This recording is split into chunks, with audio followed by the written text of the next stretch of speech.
Yeah. So the aim of tonight is to do a fairly informal discussion just about data privacy and how it affects us as people. And I've been to lots of data privacy talks, and I found that they become quite a circular argument, where the same thing tends to be repeated. I imagine most people here would probably say, yeah, we care about data privacy, and we care about this and individual autonomy and how this affects us, but we still go and use Google and Facebook and Apple and Twitter and whatever else. And I get that, the convenience that brings, and you kind of have to do that within the 21st century to function as a person, at least in Britain anyway, I think. So the aim is to talk about kind of realistic goals and aims and hopes and what's actually achievable within the way that we're moving. And for the realization, hopefully, over how, or at least endeavors, to how personal and valuable our real data is.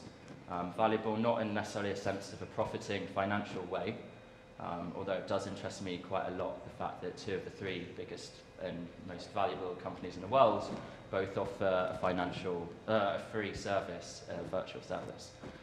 So yeah, as I said, it's going to be fairly informal. And yeah, the idea is that there's going to be a 5-minute introduction by each person, and then a 20-minute discussion, then open it up to a 20-minute Q&A quite loosely. So I think, Elaine, let's Cool. start. Okay, great. So thanks for the invite, and thanks for an amazing exhibition, actually, and it's really good to see Mark's work followed through into this special space, having been known him for a while and talking a lot about the work. So I'm Gillian Boddington. I'm actually the founder and creative director of an interactive design collective based in East London called Body Data Space, and previously to that, a collective called Shinkansen.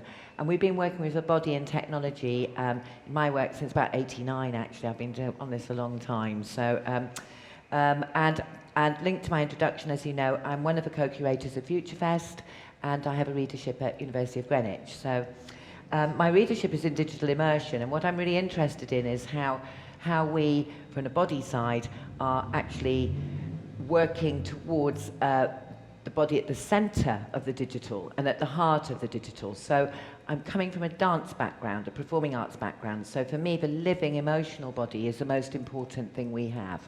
And we have a body which has been evolved over thousands of years into what it is today.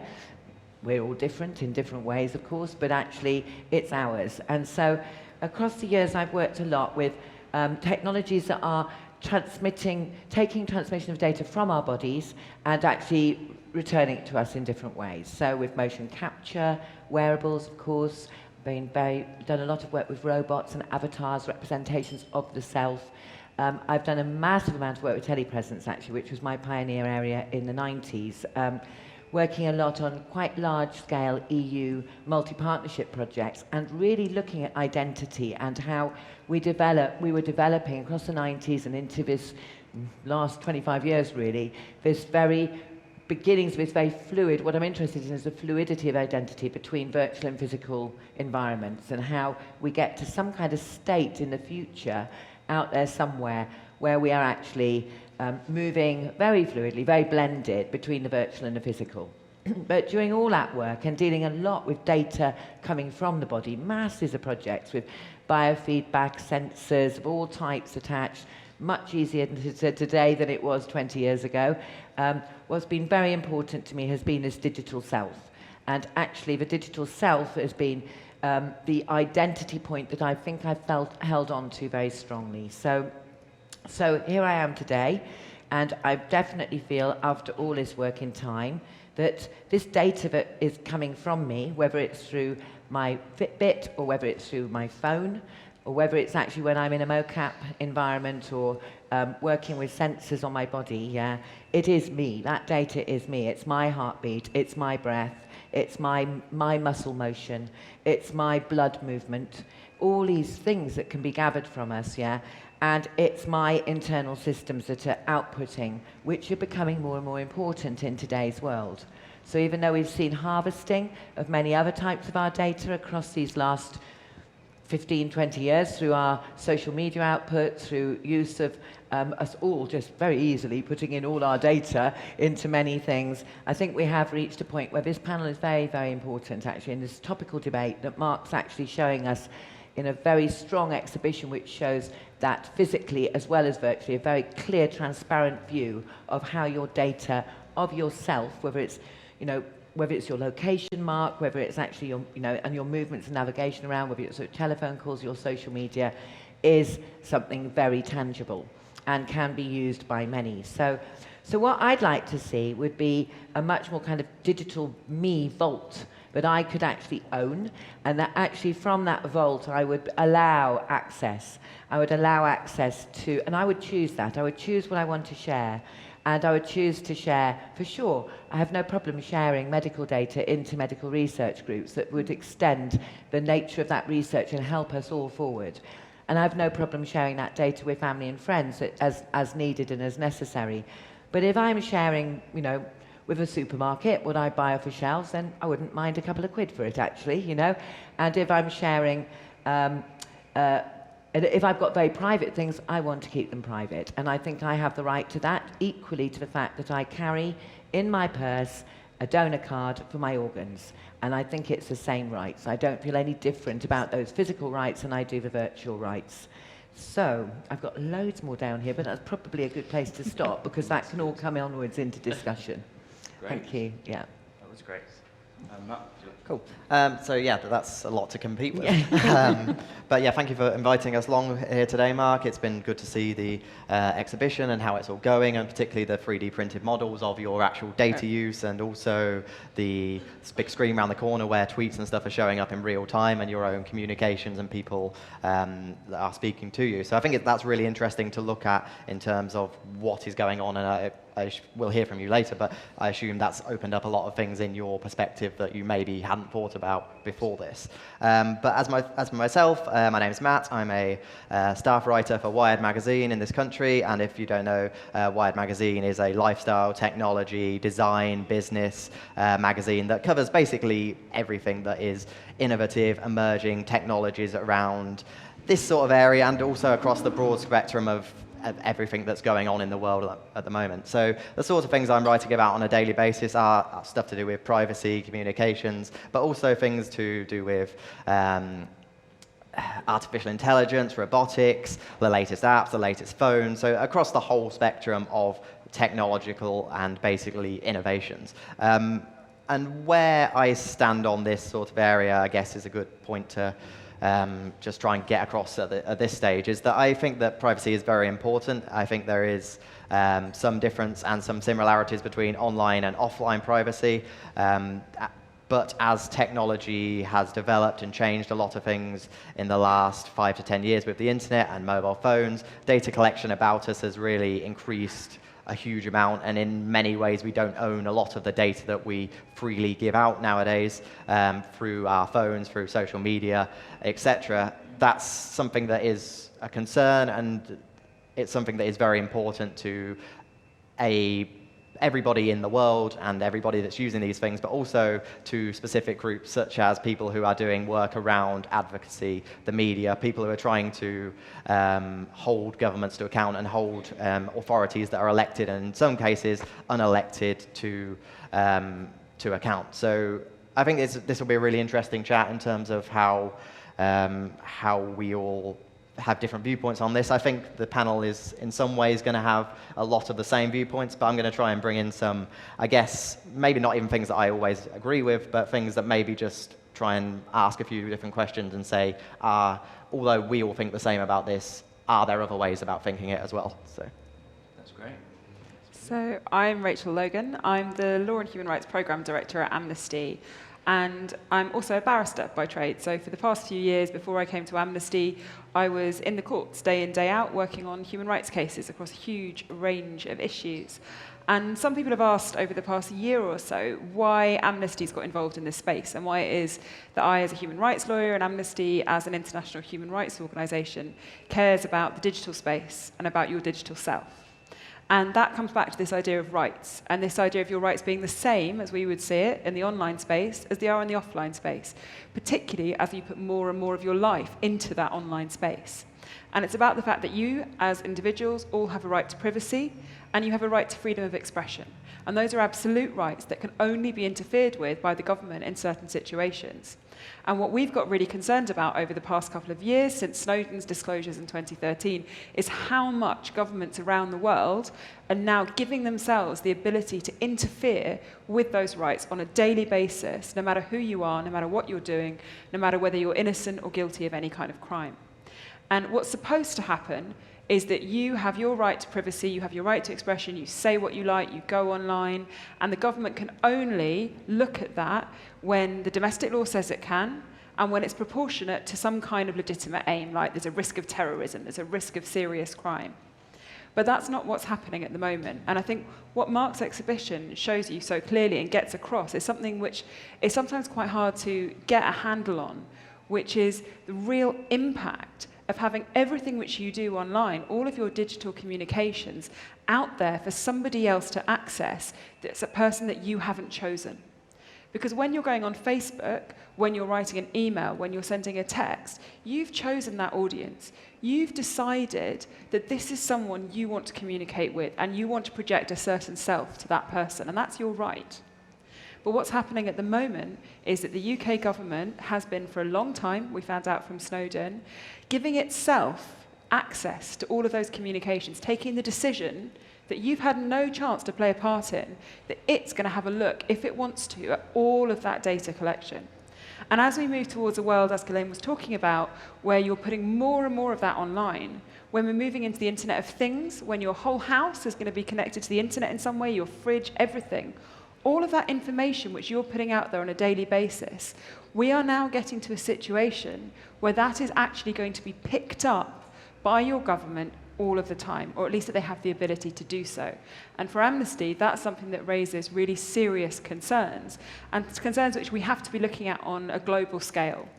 Because here in the UK, you might think our government's all right and you don't mind whether they're reading your emails on a daily basis. But what happens if the government changes? What happens if tomorrow UKIP get in power, or a more extreme party? And what happens if you're not in the UK, but you're in a country where your government's more repressive, and that government's decided, because the UK is doing it, that it's perfectly acceptable to have a mass surveillance programme, and that that's okay because they need to fight terrorism. So it's about working out where to draw the line and where that should be. And what's happening at the moment, as most people probably won't know about this because it's not sexy and it's hard to communicate in the media, but a big new piece of legislation is going through Parliament here in the UK. It's called the Investigatory Powers Bill. And what it's doing is, for the first time in this country's history, it's writing into statute a huge amount of powers which include what they call bulk powers. And what bulk powers are is essentially taking powers like the power to intercept your communications by putting a tap into a wire under the ocean that sends your Gmails to the US server and pulling those all out, and powers like hacking into your mobile phone, turning on your mic and recording everything that's around you. And it says, instead of just using those powers against people who we think reasonably are likely to be connected to terrorism, we're just going to turn all those mics on in one particular area for a chunk of time, or we're just going to pick up all of the emails that are going through a certain piece of the internet traffic, and we're going to take all of that, access it, and analyze it all the time, without any reasonable suspicion, just in case somewhere in that mix is something which we need to see.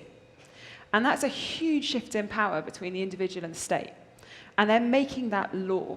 So there's going to be bulk equipment interference, bulk interception of communications, bulk communications data acquisition, and then perhaps one of the scariest bits is something called internet connection records. Some of you might have heard of this, but what's going to happen from Christmas onwards when this bill becomes law is that essentially what Mark's doing now is going to become pretty much like what the government's doing. So every time you go online onto the internet, whether you're looking at something completely anodyne, or whether you're looking at porn, whether you're looking at something about some medical condition and you're Googling it and you go onto the website to find out what this weird thing is, the internet company is going to be required to hold all of that information in a personal record with your internet address on it, and to have that ready for 12 months for any government department pretty much to access. the threshold for getting that data is going to be really low. So anything from your NHS, your local council, will be able to get a record of everything you've done online for the past 12 months at any point. And that's a really frightening place for us to be heading towards. So that's where we are right now. That's why Amnesty cares about it, and that's why this exhibition is so important, because it shows how, and I think Mark's going to talk about this, how the personal can change, how your life can change when you know that your information is no longer just going to the people you've chosen, but it has the possibility that everything you're doing all the time is going to the government, and that's where you're going to be just a few months from now. Cool. Yeah, that's a nice place for me to follow on, actually. Because I think really the issue, the commonality between all of this is the balance between kind of individual autonomy and freedom of speech, really, is kind of we're in the freedom of data, and this idea that data is supposed to be free and governments and whoever should have access to it, and we can, it's this utopian ideal that we can turn into kind of whatever we want, which I think it is, and I think the internet technology has huge potential, but I also think it has huge censoring potential. So to kind of just give a little backdate of the past year, but really talking about this exhibition. In October of last year, to culminate a different project I was working on called Data Shadow, I gave away the passwords to my entire digital life. So that ranged from my Facebook, my Twitter, my Just Eat, my Apple ID, my online banking, which was closed. A few months later, someone committed identity theft against me, though, and it turned out that actually all they needed was my name, address, and date of birth to create a brand new bank account to Halifax, so I'd never been with, and then create a debit card, and then from there a credit card, and then start buying stuff. So even on that basic level, your name and image, or even just your name and address, is probably the most valuable thing in the 21st century. But then I tried to live for 6 months without a digital footprint, from October to April, October 2015 to April 2016. For the first 2 weeks, I didn't have a laptop or phone, and then very quickly you realize that you have to have a laptop and phone to live in the 21st century, to have friends, and to live. You can't have money and you can't work. So then I scrambled my IP address, got 3 different laptops, used them in different places, in set locations under very strict criteria, had different phones, multiple different pay-as-you-go phones which I would buy every month and replace. Any email account I had to make was linked to its own separate SIM card and its own separate phone, you know, making it untraceable. And the reality is your life becomes incredibly isolating and lonely and alone. And yeah, there might be the odd positive bit in there, but the reality is you kind of become a hermit from society and culture. And it's the cultural isolation that really became the hard bit in you lose the nuances of society and interaction and how culture changes. So I was very happy to come back to technology in April, and I kind of eased myself back in until now, where I'm now broadcasting everything. And for the first 15 days, it was fine. If anything, I was a bit arrogant. I was sending stuff, which this is a great platform, actually, to be able to talk to people that you wouldn't necessarily want to talk to, or that you don't have a nice, easy access point to communicate to people with. So I definitely played up to it, but then very quickly, I started to become arrogant and did things that I maybe shouldn't have done. Pictures, text messages to people, explicit pictures, things about work that I shouldn't have said, kind of two-facedness, kind of playing on it as much as me forgetting at moments, but I'm always aware. But then 15 days in, 15th of September, 12 days ago, I got social media again for the first time since October. And that's when the anxious side came in. That was when I became very aware of my actions and my behavior and even my thought process. That after that, it became quite difficult, and it still is quite difficult. It's quite mentally draining and exhausting in the way that I've been explaining it to people as a whole. Is, you know, when you spend a lot of time with people and you want to be alone and you just want to stare into a screen and think about nothing, it's exactly then, which is when I'm 100% not alone. And it's just the potential of anyone seeing the information makes me start conforming to what society thinks is the valuable way for me to act. So when I wake up, you know, I won't look at my phone and laptop to make sure that no one knows what time I wake up now. And then when I'm working, I'm incredibly productive because I don't get distracted, because people can see that. In the evenings, I now try to go out because I work from home and I live at home, so I'm being more productive to see my family and friends more. So there is an argument to have been said, actually, that through this conformity or the conformity societal ideals, that there is definitely a positive to it. I'm more efficient, I'm more productive, and I'm 100% happier. There is no question of a doubt that over the past 11 months now, it was causing me, I would say, mental stress, and my mental health definitely declined. And when I look back over, because I've been keeping a diary for myself, which no one will ever see. But even 27 days into October, which would have been November, the positional where I'm at now to where I was then is quite clearly happier. So I think that there are positives, and I know I've asked each of you individually to kind of think about where is the positives to mass surveillance as much as where are the negatives. But yeah, it's about individual autonomy really is where, for me, and I think most people, the negative kind of comes into. And I know you have a very specific interest in self-censorship and where we are, so maybe we should use that as a nice segue to go into the discussion. Yeah, so actually I'll make a few points on self-censorship, and then you can obviously weigh in if you think I'm wrong, which I may well be. I think that social media is one of the big changes in the last 5 years or so that has changed how we communicate with each other, and also how we communicate and think of ourselves in a public perception. So online, it's very easy to say things that you regret. It's very easy to say things that are going to come back and cause you embarrassment in a few years' time. But I think that this is something that is important, that we are able to have a level of free speech online, and it comes back to the points of the Investigatory Powers Bill and government surveillance schemes. But what we say online should be public to who we want to make it public to, but it should also be private in cases where we want to make it private. So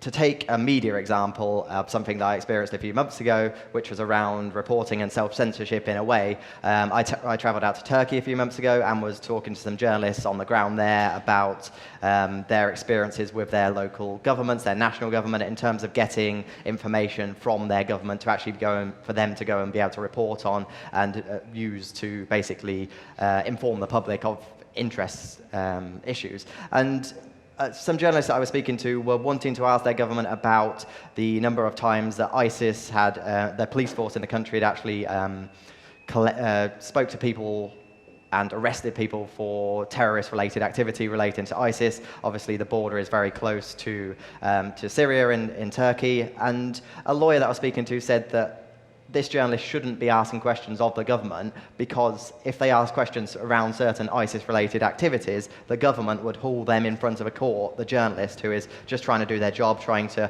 inform the wider public, and they would be questioned under potential suspicion and why they're asking for this information from an official source, not from going and connecting through terrorists themselves, but actually asking through an official platform. And that is very scary for me, and that would imply a level of self-censorship for a journalist, because if I thought I was going to be hauled up in front of a court and actually have my motives questioned for doing something that is in the public interest, that would be something that is worrying and may make me consider if I should be doing this, and that is a form of self-censorship in terms of the media, and that is something that is very worrying in terms of that information was being asked for in a semi-private manner, but also to be made public eventually. And if you are making those sort of decisions and questioning that, that is where we're coming into this sort of society where I don't think it's one that we want to live in, where even people who are doing something as a professional job can't do their job properly to do things that are overall for the general good. So can I ask, kind of to everyone actually, but kind of following on from that, yeah, the idealism is great. Yeah, we should, self-censorship is bad. The journalists should be able to do what they want to do. But, right, so what do we, like, we can't, we have no position in that, is the reality. First of all, it's Turkey. But, you know, let's say it's England. Not just Turkey. But, you know, let's say it's Snowden. Let's use Snowden as an example, where the only person held accountable is him. And we continue to use everything that he says that we shouldn't, or is bad. Because the 21st century is ultimately about convenience and ease and efficiency, I would argue. And we only care about ourselves, is the reality. And I'll be the first to say that I really only care about myself and my friends and whatever, but, you know, I'm interested in me.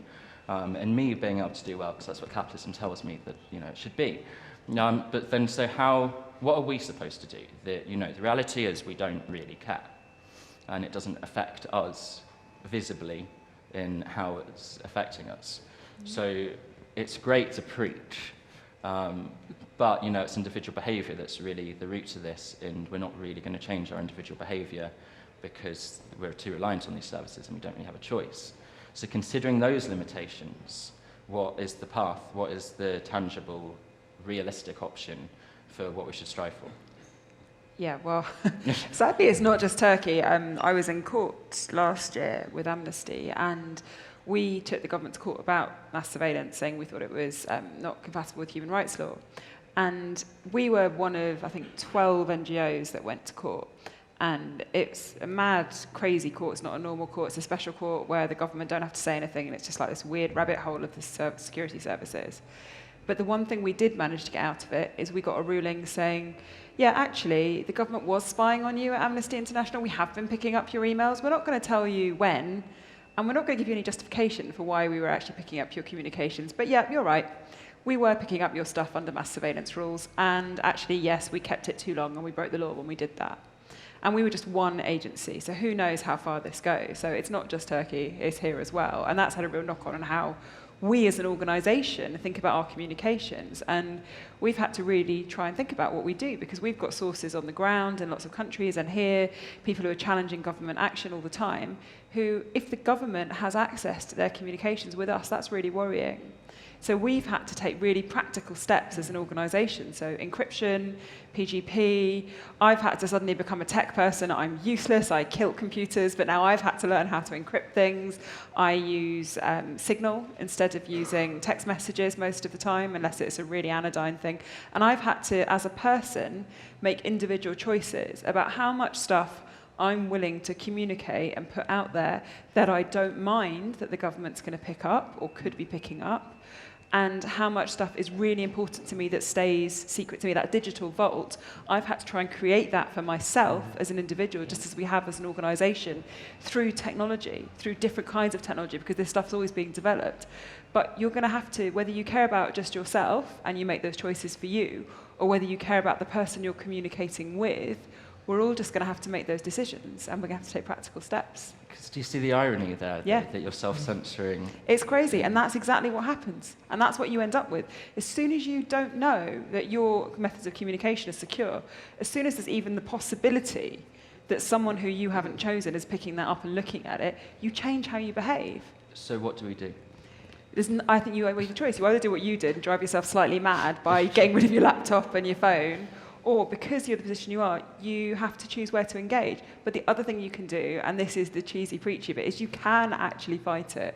So, it's about, as an individual citizen, saying, because this is bothering me, even if you just care about yourself and you don't care about the fact that it's affecting human rights defenders or affecting the person down the street, you can get involved in the struggle. You can write to your MP, you can say, please, God, don't vote for this bill when it comes up just before Christmas for its last reading in the House.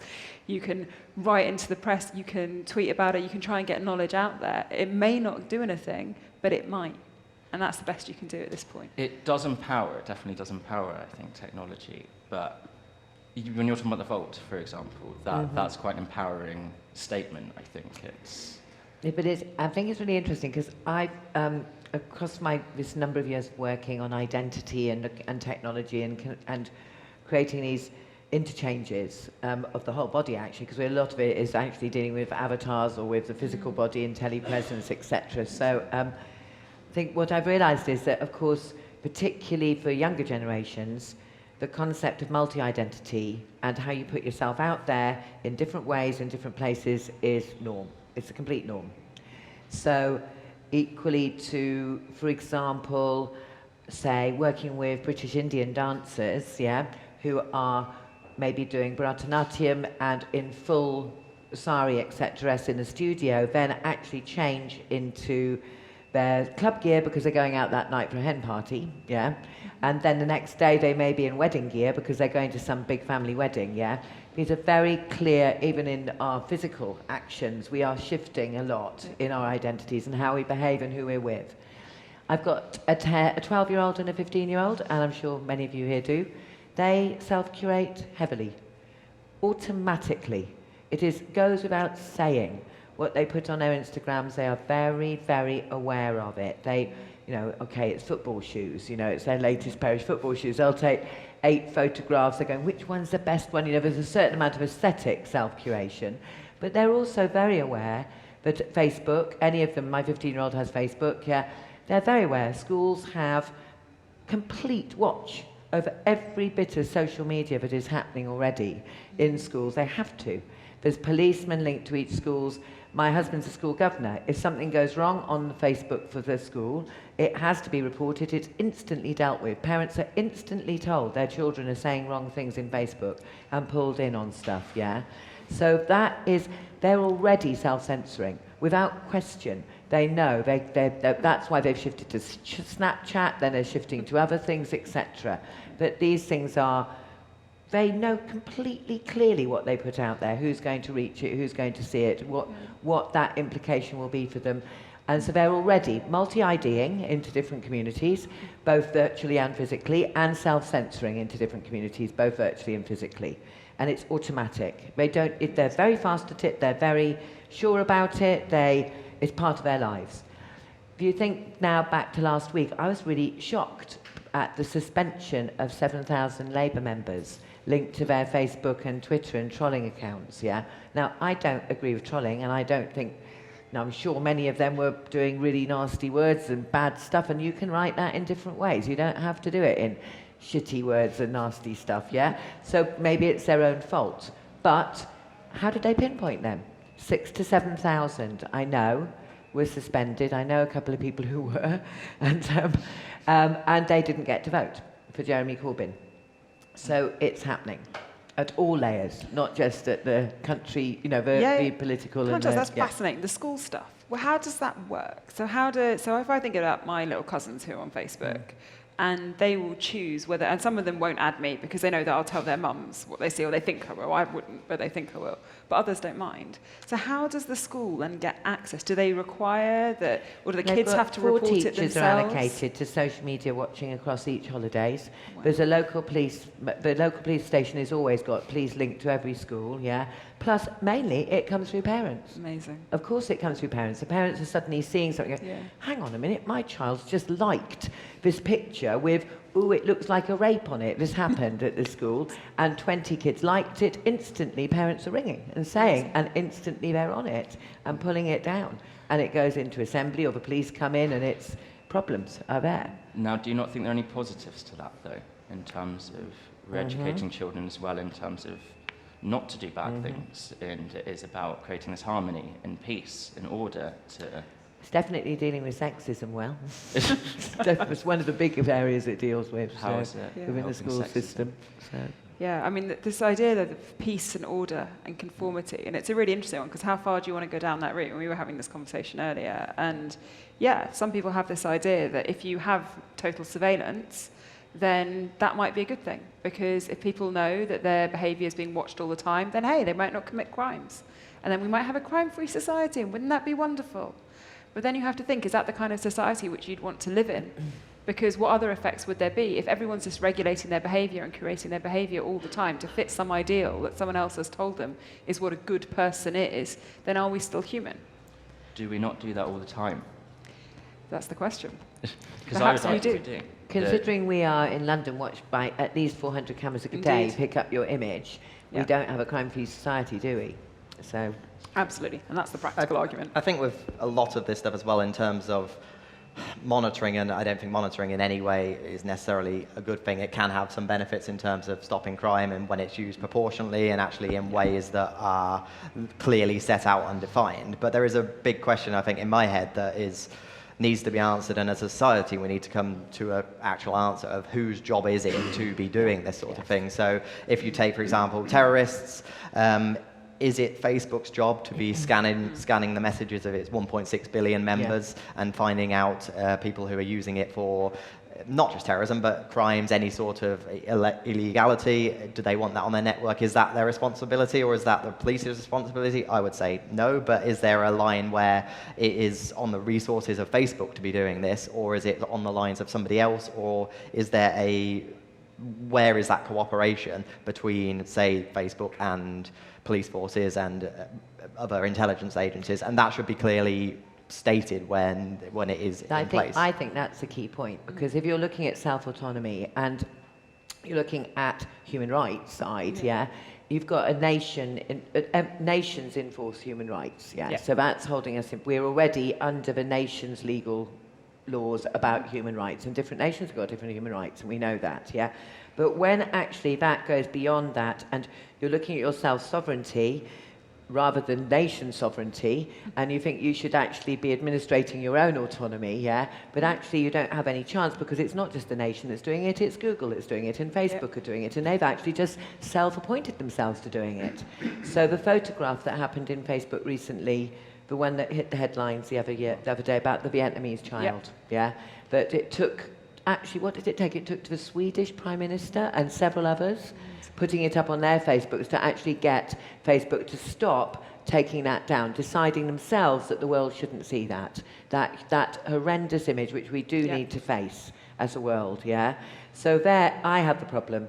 The bigger problem is with the corporate, non-elected, control of our autonomies and our human rights. But at least you have choice.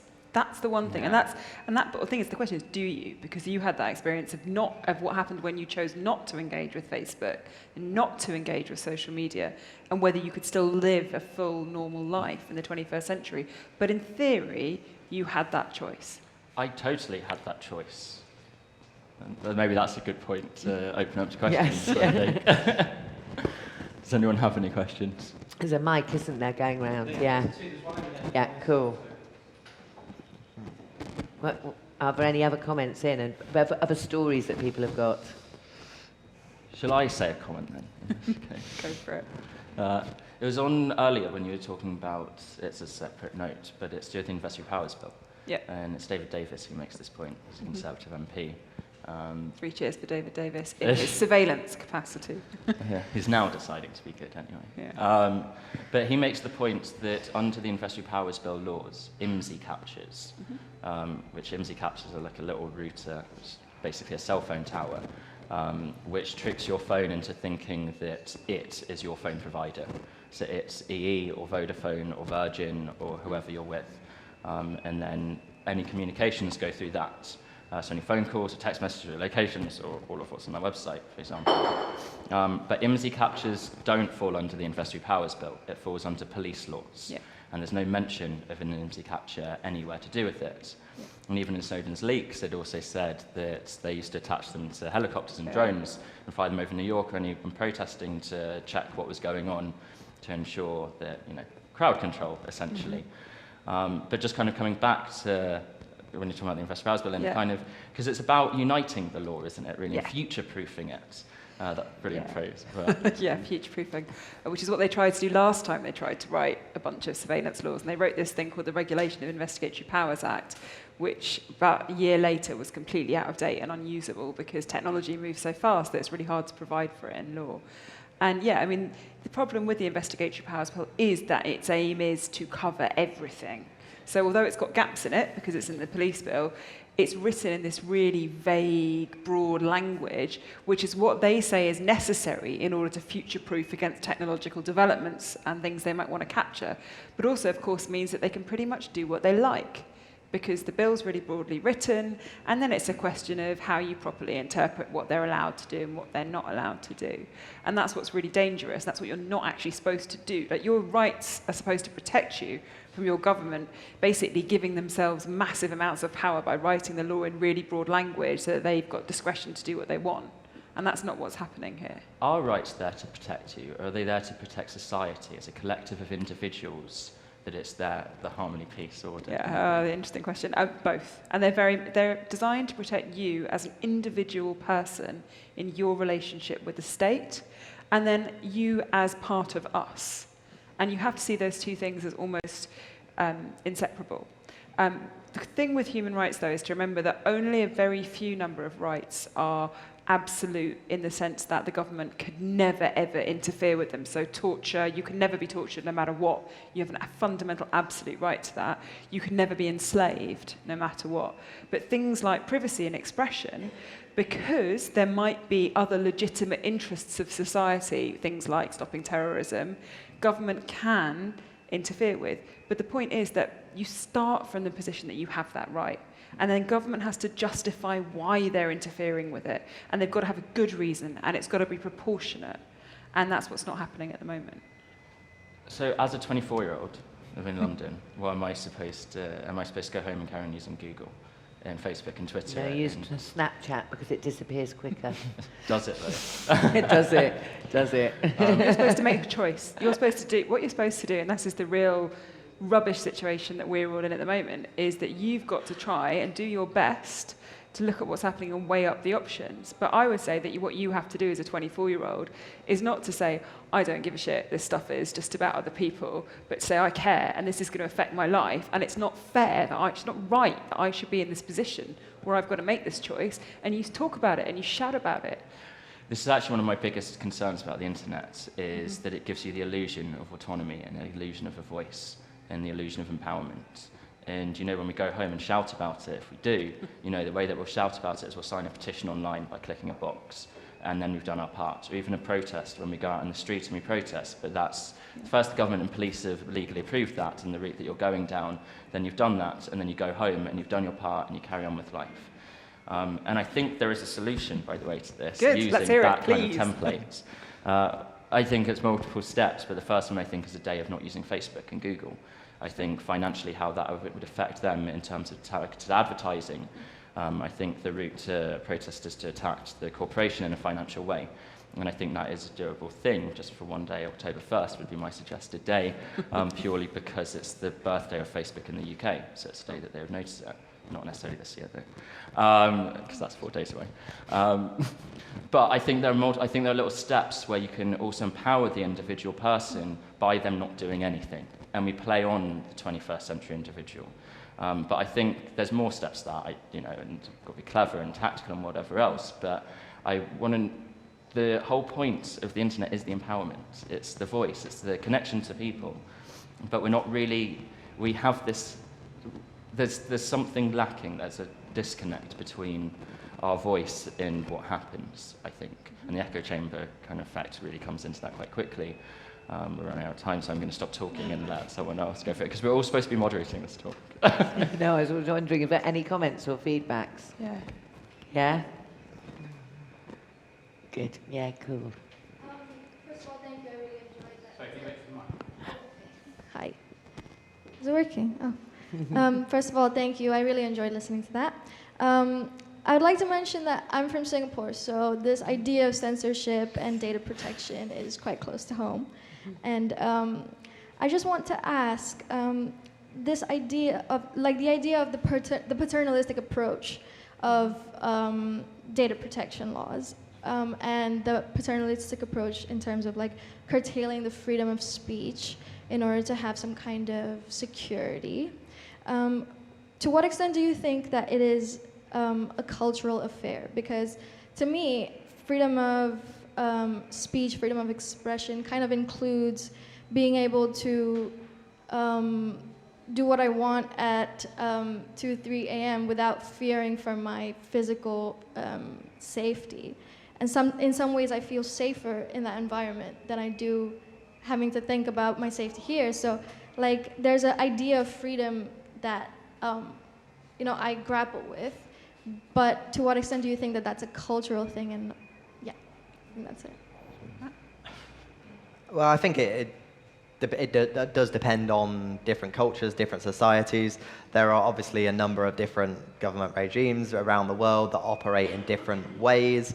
As a small aside, in China, the guy who actually invented the Great Chinese Firewall actually used a VPN to get round it in a lecture that he was giving at some point because he couldn't access his own website that he wanted to, and he created that. So that's just a point that is even in societies where this exists, there are ways around this, there are ways to do this. But I think across the overall picture, societies need to decide and societies need to stand up if they want greater online freedom, online rights, where it's possible for them to do so. And I think those of us in a position that are able to use the internet in a free way to create change, to provoke change, look at the Arab Spring in Egypt, for example, and the surrounding areas. I think those of us that can do this have to really try and do it in a way that is empowering to other people and can actually make change across a wider spectrum. It's very difficult to say from us sitting in a very privileged position here in the UK, where we are not the same as China, we're not the same as Turkey, we're not the same as other places where freedom of expression, freedom of speech is very limited there. But unless people that have our sort of rights use our right to privacy and use and campaign for it, then elsewhere it's not going to change, it's not going to make a difference, I don't think. And I don't know if that answers your question, but I find it, very quickly, I find it quite hard to compare cultures, would be my quick answer, and to compare different scenarios, because also one thing that I'm very aware of that governments can do is say that, look, it's worse over here, so it's all right here. That it shouldn't be in comparison. I think it should be based on an individual issue. But I think you're absolutely right. The word freedom means something very different in different countries. So I think that your key point is absolute, yeah? And we do have to look and understand the background of what freedom means when we're actually dealing with a different cultural input. And there's a lot of studies on the use of social medias in different cultures. So, there'd be, but whether they're fun things like, the massive use in Brazil of photographs of people's feet on the beach in Instagram, which become huge memes, or whether it's actually safer use of certain social medias in certain countries where you can feel you can do your viewpoint, yeah? Or, I remember one guy having done a study on Facebook in Bangladesh and realizing that even though there was a lot of women using it, they were only using it with the following of and the overview of their brothers and fathers. So they were still having to be very, very careful. They weren't really free. They knew they were being watched, yeah. So it's complex, very, very complex, yeah. So that's the right point to bring up. That word freedom is very different in different places, yeah.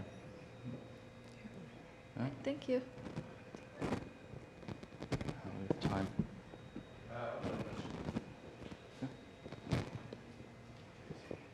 Why is data valuable to companies? That's a good question. Data is valuable to companies. Let's take Google, for example. If you have a Google account, you use Google to search. Google stores all of your searches. It builds up a profile of you. It uses your location from your computer, from your phone. If you have an Android phone, it will be having access to your messages, all the data that's on there as well. Location data, you use Google Maps. You may upload your photos to Google through there, so it builds up a picture of you. It scans your face. It recognizes you, and it builds up a whole profile, which it can then sell.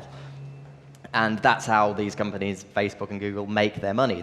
In a lot of cases, they sell targeted advertising. They sell on your data to other companies, which will then sell it on again. Other companies will sell it on, and it will be passed around so that basically advertising can be created that is targeted to you. And companies will pay a lot of money for data on your profiles. And also, in other ways, that the data is important, not valuable in terms of necessarily a monetary sense, but if you have a open source intelligence company that is just basically scanning Twitter and pulling all your data from Twitter, they can build up their own profiles. These profiles can be matched across different companies. Governments can buy them. Everybody who has the money can buy profiles and big databases on people, and they have their own values and uses for it. But that is why it's valuable, I guess, because it is building up a profile of you, everybody in this room, what you like, what you don't like, and then can just target things towards you. It's critical for pattern analysis. And actually all of those databases which we're talking about, all of these corporate ones, are now going to be everything, even not just the open source ones and not just for money, are all now going to be part of the government pool. And that's really valuable for them. It's like bulk personal data sets, as they call it, is going to be what's also now picked up under this bill. And they can use that to create an incredibly valuable, which is what we think they are doing, mass database. Like, there's actually some good indications come out the past few weeks that what's happening now is that they're using all of those databases, and they will be using them to create a specific searchable database for every UK resident that helps them to do analysis of behaviour, that helps them then to compare behavioural patterns, which then helps them to regulate society. And that's the value. One of the best points that I've ever heard, I think, was when we met. the talk, wherever it was, Proud Arc, or wherever it was in Oh, Hampstead. yes, gun ho. Yeah. And someone there made the point of saying that if you go onto Amazon and you go to buy a book and it's £12, but when I go on it, it's £16, or the other way around, you know, how would you feel? And you'd be quite annoyed to know that you're paying more than me, but you would never know. And that's the reality of it, and that's why it's important. It's because it's so individually tailored to you, is that we don't see the outside of it. We only know what we're engaging with. And that's why I think it's important. And I guess if we put the positive sides of that, the government gathering data, what it means is that they can pre-prepare for the social demographics of the future. So they can look at health patterns, they can look at numbers of families, numbers of young people coming up, you know, so there's a whole, you know, we're always saying politicians are not looking far enough ahead. We're in this 5-year and everything constantly changing. This kind of pattern recognition and actually patterning out is definitely can allow, particularly on the big data sets for social demographics, actually a massive preparation of health systems, education, etc. ahead. But of course that can be done in other ways, of course. It could be very easily done through censored information and through we actually go, yes, we will tell you I'm going to have 3 kids, I've got a 2-year-old, I've got, you know, there's no big deal. It doesn't have to be dragged out of us secretly. So, yeah. And I think just to put another slightly positive spin on it, because there are positive elements when you do share data that you want to and the data that has actually been passed out there, it can make life easier in some ways. In future, it will make life easier when you have given this information that you want to be shared and you want to be used to help. So a common trend across all of technological stuff is artificial intelligence and how this is using big data sets or data sets from us to make life easier in some ways. So, for example, bots that do things that automate certain processes, certain tasks, which are going to become more common in jobs in the future and more integrated into services and things we use. But I think the important thing is that those sort of things use data that we allow them to have and give them, that we want them to share and use, rather than it just being collected and swept up under one big umbrella.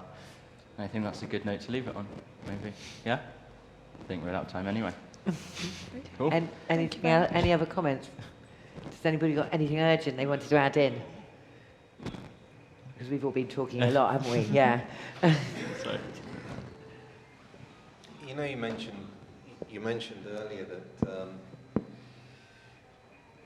not necessarily for financial gain that somebody has the information, but why not? You know, this is my stuff, so I'm going to sell it to you. I mean, that's a really wonderful thought, but how do you go about going backwards to the very beginning and then saying, okay, this is mine now, so I'm going to charge you, when it's so far in now? You won't be able to. You won't be able to, no. You'd That's have the to problem. start it with newborns, which people are being much more careful about their newborns. Absolutely. So in a way, we're future-proofing the next generation. we may have made some very big mistakes, which actually in 200 or 300 years, actually our ancestors ahead of us, you know, will be going, those complete idiots. They just gave it all away to corporates. What about the Doomsday Book? Wasn't that an early example of a big database? Yeah.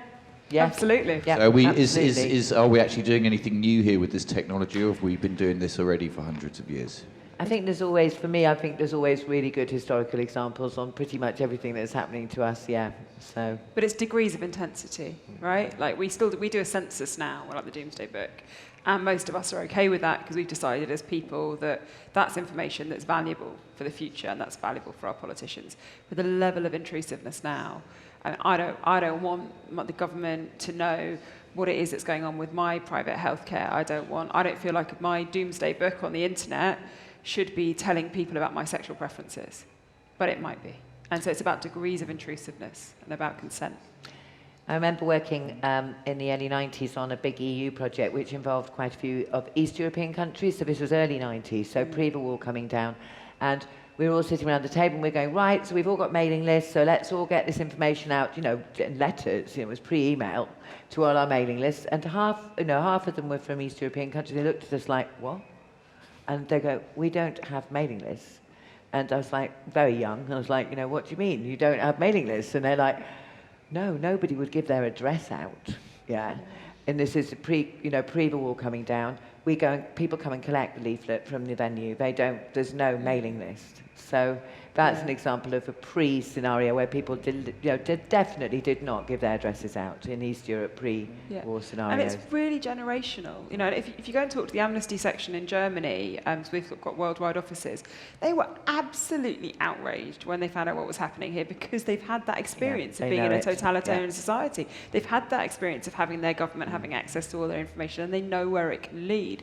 But I find myself sometimes in Parliament now talking with MPs about this, and bless them, they're doing their best. They're trying to get on top of lots of stuff. I like to assume the best about people.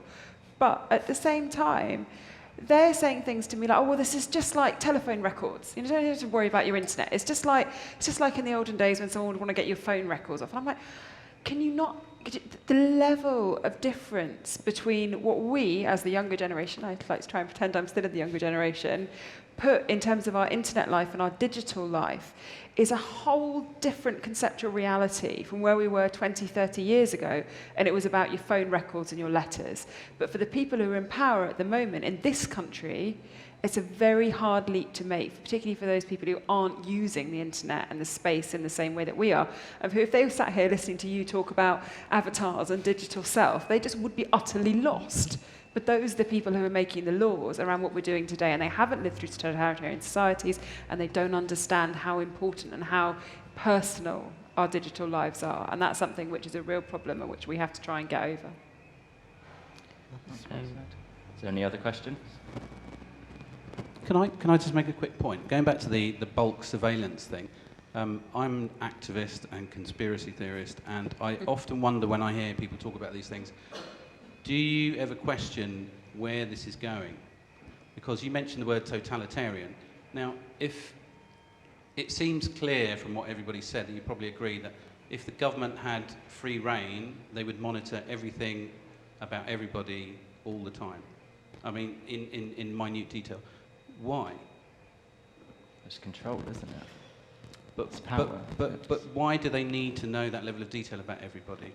I think we pointed some of those things out in terms of the social demographic developments and plans for the future. If you look at the positive bits in terms of terrorism, their big thing is keeping an eye on making us all safe. In terms of obviously leaving aside commercial stuff, I'm talking about state power. Yeah. I don't get it. I really don't. I mean, this is my fundamental question as well, because you see there's a guy called Bill Binney, who's an ex-bigwig in the kind of American security services, who just says, what's the point of all of this? Because the more data you load, take terrorism, the more data you load on analysts, then the more they have to do to try and swim through this massive amount of data to get to the really important stuff.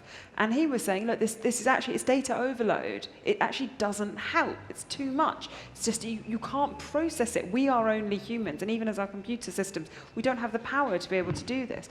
So I just don't know. I don't know whether it's fear, whether it's the worry of missing something, whether it's around populism, whether it's around control. Who knows? I would be inclined to say it's future-proofing. In that phrase, which just means that you make laws as loose as possible so you can, in the future, not have to change anything, really. But it's future-proofing, really, isn't it? It's that I would say that when there's history ever taught us that power doesn't corrupt, would be actually my short answer to that question. That I would see it in a corrupt state at some point, whether it's 50 years or 500, that it's just a time frame thing. And I think that's really, and when we're saying that we can't sift through all of that data, right now we can't sift through that data. We will be able to. And your phone, once it really learns your voice, then you can monitor, you don't have to do anything in terms of the monitoring. That, right now I don't think it's an issue, but it's the potential. There's quite a lot of other influences that will come in, which is another debate, but things like the blockchain influences as well. So we're going to have a very big shift in even how data is dealt with, and being able to readdress it and address it ourselves as well. So but that's another discussion. And implants. What about implants? We implant all our pets already. I do a lot on implants. So. Yeah, but I mean, when you say corruption, don't underestimate just the level of human incompetence that's there. Like, I'm not saying just because you're paranoid doesn't mean they're not spying on you, but at the same time, don't underestimate just the role of normal human not being sure what to do and just having a go. It's a good point.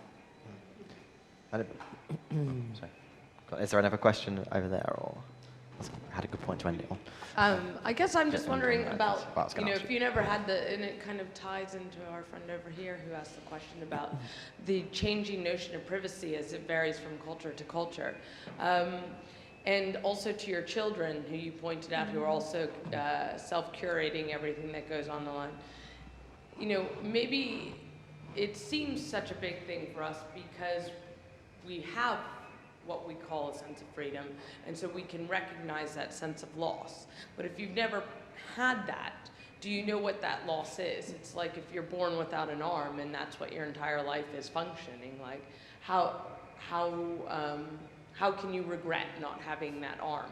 And I think that's more what it's kind of going to, is we're trying to hang on to something, but our refrigerator, you talked about your refrigerator being hooked up to the internet. Well, if your refrigerator tells you not to eat bad things and then you're living for 40 more years, is that a loss that you're not eating these things? And it could be systems of control, but it could be, hiring education, hiring health standards, you can see it in both sense, that sense of control. And I guess I don't know that I have a specific point, but it's kind of like hanging on to a certain past and why we're trying so hard to fight that sense of change is it can be looked at in constructive sense as well. And I'm not a person that uses Instagram or Twitter or anything, so I'm like the worst example ever, but it's more because I like to live in the here and now and can't be bothered with checking my phone every few minutes. So But if you're working on a production line and every single movement you do is censored, and every single, you clock in, every movement you do throughout every single day, and you're absolutely counted to productivity like a robot, which probably no one in this it's room like is doing. Amazon, though. People that work for Amazon, anyone that read that article, that's how Amazon functions now for So their I think staff. it depends where you are in society too, how this does affect you. But that is the reality for so many people. So I think that this debate is actually kind of already foregone for a lot of people. Well, it's a debate of privilege, but it's also not one that I want to lose.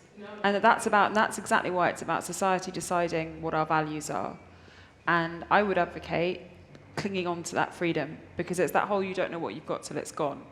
And yes, it's true that those who are perhaps born without it in the way that we acknowledge it won't understand that as much. I think that's a fundamental loss to society and to humanity, and that we need to fight against that and try and make sure that we draw the boundaries in the appropriate place so that it's about choice and that it's about consent.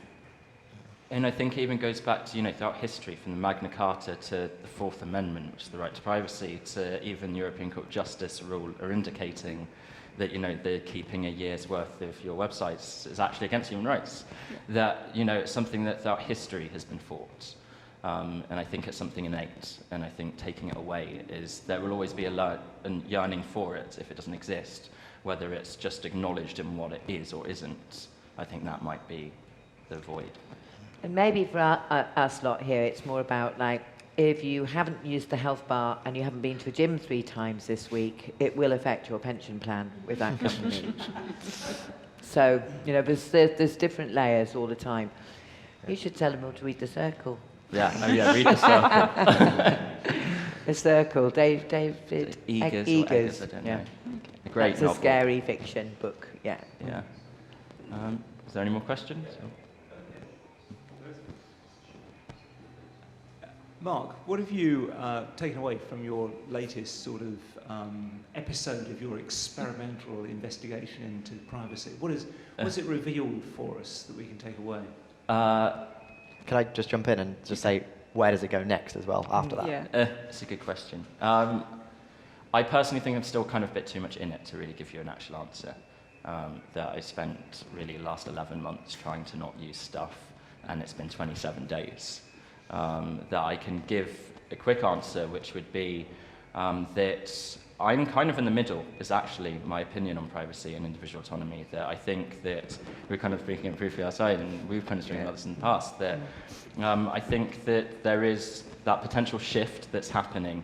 I think as much as conformity might be a negative, I think the illusion, as long as there's an illusion of autonomy, as long as that illusion is there, and it's coming from a good place, I would actually potentially argue that that's the world that we should be striving for. Ask me tomorrow and I will take back everything that I've just said. But I think that there's definitely a side that needs to be considered more so in that realm.